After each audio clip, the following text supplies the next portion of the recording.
ભગવાન વિષ્ણુના અવતાર વિશે તો બધા જ જાણે, પરંતુ ભગવાન શિવના અવતાર વિશે બહુ ઓછા લોકો જાણે છે અને બ્રહ્માના અવતાર વિશે તો કોઈ જાણતા જ નથી. નમસ્કાર, BS9 TV ન્યૂઝમાં આપની સાથે હું ભગવતી વિશાવડિયા. ગુરુ દત્તાત્રેય ત્રણેય દેવોના અવતાર હતા. જો કે અનસુયાને 3 પુત્રો હતા, જેમાંથી એક ચંદ્રમા હતો, જે બીજો બ્રહ્માનો અવતાર હતો. આજે વાત કરીએ ભગવાન શિવના અવતારો વિશે. શિવ મહાપુરાણમાં ભગવાન શિવના અનેક અવતારોનું વર્ણન જોવા મળે છે. કેટલીક જગ્યાએ તેમના 24 અવતારોનો પણ ઉલ્લેખ છે, તો બીજી જગ્યાએ તેમના 19 અવતારોનો ઉલ્લેખ કરવામાં આવ્યો છે. શિવના પણ ઘણા અવતાર થયા છે. જો કે શિવના કેટલાક અવતારો તંત્ર માર્ગી છે અને કેટલાક દક્ષિણ માર્ગી છે. શિવના 10 અવતાર, પહેલો છે મહાકાલ, બીજો તારા, ત્રીજો ભુવનેશ, ચોથો સોડસ, પાંચમો છે ભૈરવ અવતાર, છઠ્ઠો છે ચિન્ન મસ્તક ગિરિજા, સાતમો છે ધ્રુમવન, આઠમો બગલામુખ, નવમો છે માતંગ અને 10મો છે કમલ. આ 10 અવતારો છે તે તંત્ર શાસ્ત્ર સાથે સંબંધિત છે. અને શિવના અન્ય 11 અવતાર જેમને રુદ્ર કહેવામાં આવે છે. ભગવાન શિવના 19 અવતારોની મોટે ભાગે ચર્ચા કરવામાં આવે છે. આવો જાણીએ કયા કયા અવતારો છે. પહેલો અવતાર છે પીપલાદ અવતાર. પૌરાણિક કથા પ્રમાણે પીપલાદે દેવતાઓને પૂછ્યું, મારા જન્મ પહેલા મારા પિતા દધીચીએ મને છોડી દીધાનું શું કારણ છે? દેવતાએ જણાવ્યું કે શનિની દ્રષ્ટિને કારણે આવી સમસ્યા સર્જાઈ હતી. આ સાંભળીને પીપલાદ ખૂબ ગુસ્સે થયા. તેણે શનિને નક્ષત્રમાંથી પાડવાનો શ્રાપ આપ્યો. શ્રાપની અસરને કારણે જ તે સમયે શનિ આકાશમાંથી પડવા લાગ્યા. દેવતાઓની પ્રાર્થના પર પીપલાદે શનિને એ શરતે માફ કરી દીધા કે શનિ જન્મથી 16 વર્ષની ઉંમર સુધી કોઈને નુકસાન નહીં પહોંચાડે. ત્યારથી માત્ર પીપલાદનું સ્મરણ કરવાની શનિની પીડા દૂર થઈ જાય છે. બીજો અવતાર છે વીરભદ્ર અવતાર. વીરભદ્રને ભગવાન શિવના ગણ માનવામાં આવે છે. તેમના વાળમાંથી આ અવતારનો જન્મ થયો હતો. જ્યારે ભગવાન શિવના સસરા રાજા દક્ષ દ્વારા આયોજિત યજ્ઞમાં માતા સતીએ પોતાના શરીરનું બલિદાન આપ્યું હતું, ત્યારે ભગવાન શિવે ક્રોધમાં આવીને તેમના માથા પરથી વાળની એક જટા ઉખેડીને પર્વત પર ફેંકી દીધી હતી. એ વાળના આગળના ભાગમાંથી ભયાનક વીરભદ્ર પ્રગટ થયા હતા. શિવના અવતારે દક્ષના યજ્ઞનો નાશ કર્યો અને દક્ષનું માથું કાપીને શિવની સામે મૂક્યું. બાદમાં ભગવાન શિવે રાજા દક્ષને તેમના માથા પર બકરીનું માથું મૂકીને જીવિત કર્યા હતા. ભગવાન શિવનો ત્રીજો અવતાર એટલે વૃષભ અવતાર. શાસ્ત્રો અનુસાર આ અવતારમાં ભગવાન શિવે વિષ્ણુના પુત્રનો વધ કર્યો હતો. જ્યારે ભગવાન વિષ્ણુ રાક્ષસોને મારવા ગયા ત્યારે પાતાળ લોકમાં ગયા ત્યારે તેમને ત્યાં ઘણી ચંદ્રમુખી સ્ત્રીઓ જોઈ હતી. વિષ્ણુએ તેમની સાથે મસ્તી કરી અને ઘણા પુત્રોને જન્મ આપ્યો. વિષ્ણુના પુત્રોએ પાતાળ લોકથી લઈને પૃથ્વી સુધી ઘણી મુશ્કેલી ઊભી કરી હતી. તેમનાથી ગભરાઈને બ્રહ્માજી ઋષિઓ સાથે ભગવાન શિવ પાસે ગયા અને રક્ષણ માટે પ્રાર્થના કરવા લાગ્યા. ત્યારે ભગવાન શંકરે વૃષભનું રૂપ ધારણ કરીને વિષ્ણુના પુત્રનો વધ કર્યો. ભગવાન શિવનો ચોથો અવતાર એટલે ભૈરવ અવતાર. એક કથા અનુસાર એક વખત બ્રહ્મા અને વિષ્ણુ પોતાને શ્રેષ્ઠ માનવા લાગ્યા. આ દરમિયાન પ્રકાશના કિરણો વચ્ચે એક માણસની આકૃતિ દેખાઈ. તેને જોઈને બ્રહ્માજી બોલ્યા, ચંદ્રશેખર, તમે મારા પુત્ર છો, તેથી મારી પાસે શરણ માટે આવો. બ્રહ્માના આવા શબ્દો સાંભળીને ભગવાન શિવ ગુસ્સે થયા અને તેમણે પેલા પુરુષને કહ્યું, કાલ જેવી તારી સુંદરતાના કારણે તું કાલનો સાચો રાજા છે. ઉગ્ર હોવાને કારણે તે ભૈરવ છે. ભગવાન શંકર પાસેથી આ વરદાન પ્રાપ્ત કર્યા પછી કાલ ભૈરવે પોતાની આંગળીના નખથી બ્રહ્માનું 5મું માથું કાપી નાખ્યું. બ્રહ્માનું 5મું મસ્તક કાપવાથી ભૈરવ બ્રહ્મ હત્યાના પાપના દોષી બન્યા. કાશીમાં ભૈરવે બ્રહ્મ હત્યાના પાપમાંથી મુક્તિ મેળવી. ત્યારે શિવ મહાપુરાણમાં ભૈરવને ભગવાન શંકરના પૂર્ણ સ્વરૂપ તરીકે વર્ણવવામાં આવ્યા છે. વાત કરીએ ભગવાન શિવના 5મા અવતાર એટલે કે સર્ભા અવતારની. સર્ભા અવતાર એટલે ભગવાન શિવનો 6થો અવતાર. સર્ભા અવતારમાં ભગવાન શંકરનું સ્વરૂપ અર્ધ હરણનું હતું અને બાકીનું શરભ એટલે કે પક્ષી પુરાણોમાં વર્ણવેલું 8 પગવાળું પ્રાણી જે સિંહ કરતા વધુ શક્તિશાળી હતું. લિંગ પુરાણમાં શિવના અવતારની કથા છે, જે મુજબ ભગવાન વિષ્ણુએ હિરણ્યકશ્યપુને મારવા માટે નરસિંહનો અવતાર લીધો. જ્યારે હિરણ્યકશ્યપુના વધ પછી પણ ભગવાન નરસિંહનો ક્રોધ શમ્યો ન હતો. ત્યારે દેવતાઓ ભગવાન શિવ પાસે ગયા. ત્યારે ભગવાન શિવે સર્પાવતારનું રૂપ ધારણ કર્યું અને આ રૂપમાં તેઓ ભગવાન નરસિંહની પાસે ગયા અને તેમની સ્તુતિ કરી. પરંતુ નરસિંહના ક્રોધની આગ શમી નહીં. આ જોઈને સર્પના રૂપમાં ભગવાન શિવે નરસિંહને પોતાની પૂંછડીમાં લપેટી લીધા અને ઉડી ગયા. પછી ક્યાંક ભગવાન નરસિંહનો ક્રોધ શમી ગયો. પછી તેણે સર્પાવતારની માફી માંગી અને ખૂબ જ નમ્રતાથી તેમની પ્રશંસા કરી. વાત કરીશું ભગવાન શિવના છઠ્ઠા અવતાર એટલે કે અશ્વત્થામા અવતાર. અશ્વત્થામા એટલે કે કાલ, ક્રોધ, યમ અને ભગવાન શંકરના અવતાર હતા. મહાભારતમાં ગુરુ દ્રોણાચાર્યના પુત્ર અશ્વત્થામા એકમાત્ર એવા યોદ્ધા હતા જે યુદ્ધને કૌરવોની તરફેણમાં ફેરવવાની ક્ષમતા ધરાવતા હતા. પરંતુ તેમને યુદ્ધના અંતે સેનાપતિ બનાવવામાં આવ્યા હતા. ત્યારે દ્રોણાચાર્યએ ભગવાન શિવને પુત્ર તરીકે મેળવવા માટે કઠોર તપસ્યા પણ કરી હતી. તેમની તપસ્યાથી પ્રસન્ન થઈને ભગવાન શિવે તેમને વરદાન આપ્યું કે તેઓ તેમના પુત્ર તરીકે અવતરશે. જ્યારે સમય આવ્યો ત્યારે સવંતિકા રુદ્રએ તેના ભાગમાંથી દ્રોણના શક્તિશાળી પુત્ર અશ્વત્થામા તરીકે અવતાર લીધો. એવું પણ માનવામાં આવે છે કે ભગવાન અશ્વત્થામા અમર છે અને તે આજે પણ પૃથ્વી પર રહે છે. વાત કરીશું ભગવાન શિવના સાતમા અવતાર એટલે કે ગૃહપતિ અવતાર. ગૃહપતિ ભગવાન શંકરનો સાતમો અવતાર છે. કથા પ્રમાણે નર્મદા કિનારે ધરમપુર નામના નગરમાં વિશ્વનર નામના ઋષિ અને તેમની પત્ની સુચિસ્મતી રહેતા હતા. લાંબા સમય સુધી નિસંતાન રહ્યા પછી સુચિસ્મતીએ એક દિવસ પોતાના પતિ પાસેથી શિવ જેવો પુત્ર પ્રાપ્ત કરવાની ઈચ્છા વ્યક્ત કરી. ઋષિ વિશ્વનાર કાશી ગયા અને ભગવાન શિવના વિરેશ લિંગની પૂજા કરી. એક દિવસ ઋષિએ વિરેશ લિંગની મધ્યમાં એક બાળક જોયું. ઋષિએ બાળ સ્વરૂપે શિવની પૂજા કરી હતી અને તેમની પૂજાથી પ્રસન્ન થઈને ભગવાન શંકરે સુચિસ્મતીના ગર્ભમાંથી અવતાર લેવાનું વરદાન આપ્યું. પાછળથી સુચિસ્મતી ગર્ભવતી થઈ અને ભગવાન શંકર સુચિસ્મતીના ગર્ભમાંથી પુત્રના રૂપમાં પ્રગટ થયા.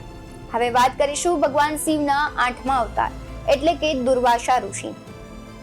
ધાર્મિક ગ્રંથો અનુસાર સતી અનસુયાના પતિ મહર્ષિ અત્રિએ બ્રહ્માની સૂચના અનુસાર પુત્રની ઈચ્છા સાથે રિક્ષાકુલ પર્વત પર તેમની પત્ની સાથે કઠોર તપસ્યા કરી હતી. તેમની તપસ્યાથી પ્રસન્ન થઈને બ્રહ્મા, વિષ્ણુ અને મહેશ તેમના આશ્રમમાં આવ્યા અને તેણે કહ્યું, અમારા હિસ્સાથી તમને 3 પુત્રો થશે જે વિશ્વમાં વિખ્યાત થશે અને તમારા માતા પિતાને ગૌરવ અપાવશે. સમય આવ્યો ત્યારે બ્રહ્માજીના અંશમાંથી ચંદ્રનો જન્મ થયો. વિષ્ણુના અંશમાંથી ત્યાગની શ્રેષ્ઠ પદ્ધતિને લોકપ્રિય બનાવનાર દત્તાત્રેયનો જન્મ થયો અને રુદ્રના અંશમાંથી મુનિવર દુર્વાસાનો જન્મ થયો. વાત કરીશું શિવના 9મા અવતાર એટલે કે કિરાત અવતાર. મહાભારત અનુસાર જ્યારે અર્જુન પોતાના વનવાસ દરમિયાન ભગવાન શંકરને પ્રસન્ન કરવા માટે તપસ્યા કરી રહ્યો હતો ત્યારે દુર્યોધન દ્વારા મોકલાવવામાં આવેલ મૂળ નામનો રાક્ષસ અર્જુનને મારવા માટે ડુક્કરના રૂપમાં ત્યાં પહોંચ્યો હતો. અર્જુને પોતાના તીરથી ભૂંડને માર્યું. તે જ સમયે કિરાતના વેશમાં આવેલ ભગવાન શંકરે તે જ શુવર પર તીર માર્યું હતું. વાત કરીએ ભગવાન શિવના 10મા અવતાર એટલે કે નંદી અવતાર. કથા પ્રમાણે શિલાદ નામના ઋષિ બ્રહ્મચારી હતા. વંશનો અંત જોઈને તેમના પૂર્વજોએ શિલાદને સંતાન ઉત્પન્ન કરવાનું કહ્યું. શિલાદે અજાત અને મૃત્યુહીન બાળકની ઈચ્છા સાથે ભગવાન શિવની તપસ્યા કરી. પછી થોડા સમય પછી શિવના આશીર્વાદથી જમીન ખેડતી વખતે શિલાદને જમીનમાંથી જન્મેલા બાળક મળ્યા. શિલાદે તેમનું નામ નંદી રાખ્યું. શિવને નંદીને પોતાનો ગણાધ્યક્ષ બનાવ્યો અને નંદીના લગ્ન મરુતની પુત્રી સુષા સાથે થયા હતા. હવે વાત કરીએ ભગવાન શિવના 11મો અવતાર એટલે કે કૃષ્ણ દર્શન અવતાર. રાજા નભાગનો જન્મ ઇક્ષ્વાકુ વંશના શ્રદ્ધદેવની 9મી પેઢીમાં થયો હતો. ગુરુકુળમાં ભણવા ગયેલા નભક લાંબા સમય સુધી પાછા ન ફર્યા ત્યારે તેના ભાઈઓએ રાજ્યને પોતાને વહેંચી લીધું. જ્યારે નાભાગને આ વાતની જાણ થઈ ત્યારે તેના પિતા પાસે ગયો અને પિતાએ નભગને કહ્યું કે યજ્ઞલક્ષી બ્રાહ્મણોની આસક્તિ દૂર કરીને યજ્ઞ પૂર્ણ કરીને તેમની સંપત્તિ પ્રાપ્ત કરો. પછી નભાગે યજ્ઞભૂમિ પર પહોંચીને વૈશ્યદેવ શુક્તિનો સ્પષ્ટ પાઠ કરીને યજ્ઞ કર્યો હતો. અંગારિક બ્રાહ્મણે યજ્ઞના બાકીના પૈસા નભાગને આપ્યા અને સ્વર્ગમાં ગયા. તે જ સમયે ભગવાન શિવ કૃષ્ણના રૂપમાં પ્રગટ થયા અને કહ્યું કે યજ્ઞની શેષ સંપત્તિ પર તેમનો અધિકાર છે. જ્યારે વિવાદ થયો ત્યારે કૃષ્ણના રૂપમાં ભગવાન શિવે તેમને પિતા પાસેથી નિર્ણય લેવા કહ્યું. જ્યારે નભાગે પૂછ્યું ત્યારે શ્રદ્ધદેવે કહ્યું કે તે માણસ ભગવાન શંકર છે અને યજ્ઞના અવશેષો તેમના જ છે. પિતાની વાત માનીને નભાગે ભગવાન શિવની સ્તુતિ કરી અને આ અવતારમાં ભગવાન શિવે યજ્ઞ વગેરે જેવા ધાર્મિક કાર્યોનું મહત્વ સમજાવ્યું છે. ભગવાન શિવનો 12મો અવતાર એટલે અવધૂત અવતાર. ભગવાન શંકરે અવધૂત અવતાર લઈને ઇન્દ્રના અહંકારને કચડી નાખ્યો હતો. એકવારની વાત છે કે ઇન્દ્રગુરુ અને અન્ય દેવતાઓ સાથે ભગવાન શંકરના દર્શન કરવા કૈલાસ પર્વત પર ગયા. ઇન્દ્રની કસોટી કરવા માટે શંકરજીએ અવધૂતનું રૂપ ધારણ કરીને તેનો રસ્તો રોકી લીધો. જ્યારે ઇન્દ્રએ અવજ્ઞા કરીને તે માણસને તેનો પરિચય પૂછ્યો ત્યારે પણ તે મૌન રહ્યો.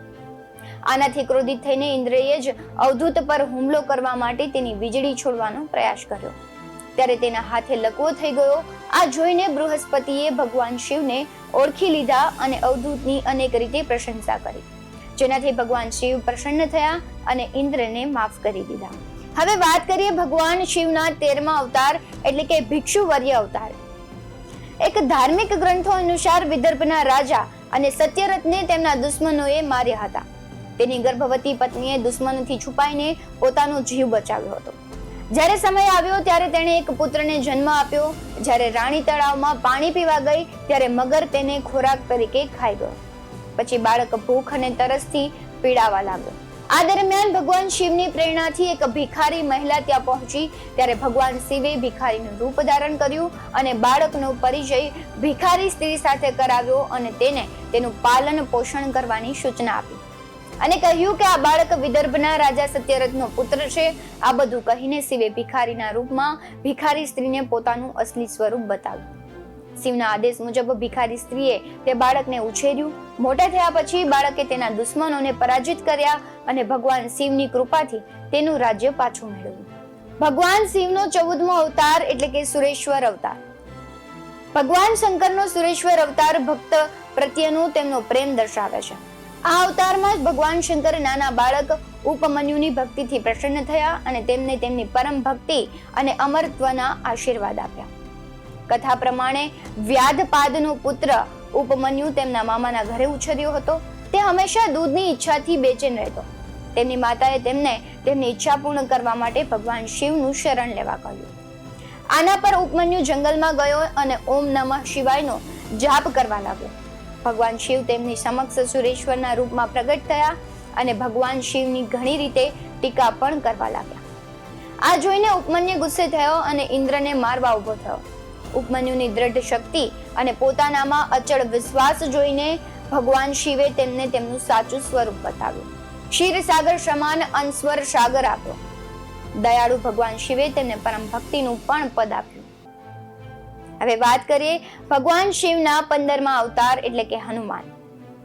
શિવ મહાપુરાણ અનુસાર દેવતાઓ અને દાનવોને અમૃત વહેંચતી વખતે ભગવાન વિષ્ણુના મોહિની સ્વરૂપને જોઈને ભગવાન શિવે વાસનાથી તેમના વીર્યનું સ્ખલન કર્યું. 7 ઋષિઓએ તે વીર્યને કેટલાક પાંદડાઓમાં સંગ્રહિત કર્યું. જ્યારે સમય આવ્યો ત્યારે 7 ઋષિઓએ ભગવાન શિવનું વીર્ય વાનર રાજા કેસરીની પત્ની અંજનાના ગર્ભમાં કાન દ્વારા મૂક્યું, જેમાંથી અત્યંત તેજસ્વી અને શક્તિશાળી શ્રી હનુમાનજીનો જન્મ થયો. હવે વાત કરીશું ભગવાન શિવના 16મા અવતાર એટલે કે બ્રહ્મચારી અવતાર. દક્ષના યજ્ઞમાં પ્રાણ બલિદાન આપ્યા પછી હિમાલયના ઘરે સતીનો જન્મ થયો. ત્યારે તેણે ભગવાન શિવને પતિ તરીકે મેળવવા માટે કઠોર તપસ્યા કરી. પાર્વતીની પરીક્ષા કરવા માટે ભગવાન શિવ બ્રહ્મચારીના વેશમાં તેમની પાસે આવ્યા. પાર્વતીએ બ્રહ્મચારીને જોયો અને તેની વિધિવત પૂજા કરી. જ્યારે બ્રહ્મચારીએ પાર્વતીને તેમની તપસ્યાનો હેતુ પૂછ્યો અને જાણ્યો ત્યારે તેમને શિવની ટીકા કરવાનું શરૂ કર્યું. તેમને સ્મશાનવાસી અને કાપાલિક પણ કહ્યા. આ સાંભળીને પાર્વતી ખૂબ ગુસ્સે થઈ ગયા.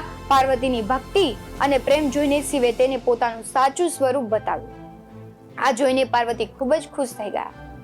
ભગવાન શિવનું 17મું સ્વરૂપ એટલે કે સુનટંક અવતાર. પાર્વતીના પિતા હિમાચલ પાસે તેમની પુત્રીનો હાથ માંગવા માટે ભગવાન શિવે એક સુનટ નર્તકનો વેશ ધારણ કર્યો. શિવજી હાથમાં ડમરૂ લઈને નટના રૂપમાં હિમાચલના ઘરે પહોંચ્યા અને નાચવા લાગ્યા. નટરાજ શિવજીએ એટલું મનોહર અને સુંદર નૃત્ય કર્યું કે બધા જ ખુશ થઈ ગયા. જ્યારે હિમાચલે નટરાજને ભિક્ષા માંગવા કહ્યું ત્યારે નટરાજ શિવે પાર્વતીને જ ભિક્ષામાં માંગી લીધા. આ જોઈને હિમાચલ રાજ ખૂબ ગુસ્સે થયા. થોડા સમય પછી શિવે નટરાજના રૂપમાં પોતાનું સ્વરૂપ પાર્વતીને બતાવ્યું અને પોતે ચાલ્યા ગયા. તેમના ગયા પછી મૈના અને હિમાચલને દેવી જ્ઞાન થયું અને ભગવાન શિવને પાર્વતી સોંપવાનો નિર્ણય કર્યો. ભગવાન શિવનો 18મો અવતાર એટલે કે યતિનાથ અવતાર. એક કથા અનુસાર શિવ ભક્ત આહુકા ભીલ દંપતી અબુતાચલ પર્વતની નજીક રહેતા હતા. એકવાર ભગવાન શંકર યતિનાથના વેશમાં તેમના ઘરે આવ્યા. તેણે ભીલ દંપતીના ઘરે રાત વિતાવવાની ઈચ્છા વ્યક્ત કરી. આહુકાએ તેના પતિને ગૃહસ્થની ગરિમાની યાદ અપાવતા પોતાના ધનુષ અને તીર સાથે બહાર રાત વિતાવવા માટે અને યતિને ઘરમાં આરામ કરવા દેવાનો પ્રસ્તાવ મૂક્યો. આ રીતે આહુક ધનુષ્ય અને બાણ લઈને નીકળી ગયો. સવારે આહુકા અને યતિએ જોયું કે જંગલી પ્રાણીઓએ આહુકને મારી નાખ્યો. આ જોઈને યતિનાથ ખૂબ દુઃખી થયા. પછી આહુકાએ તેમને શાંત કર્યા અને કહ્યું કે શોક ન કરો. મહેમાનોની સેવામાં પોતાના જીવનનું બલિદાન આપવું એ ધર્મ છે અને તેનું પાલન કરીને અમે ધન્યતા અનુભવીએ છીએ. જ્યારે આહુકા તેના પતિને અગ્નિમાં સળગાવા લાગી ત્યારે ભગવાન શિવે તેને દર્શન આપ્યા અને આગામી જન્મમાં તેના પતિને ફરીથી મળવા માટે આશીર્વાદ પણ આપ્યા.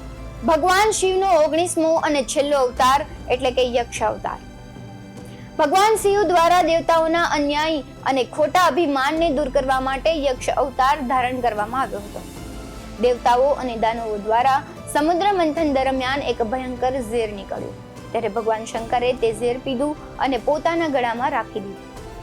આ પછી અમૃત કળશ બહાર આવ્યો અને અમૃત પીવાથી બધા જ દેવતાઓ અમર થયા.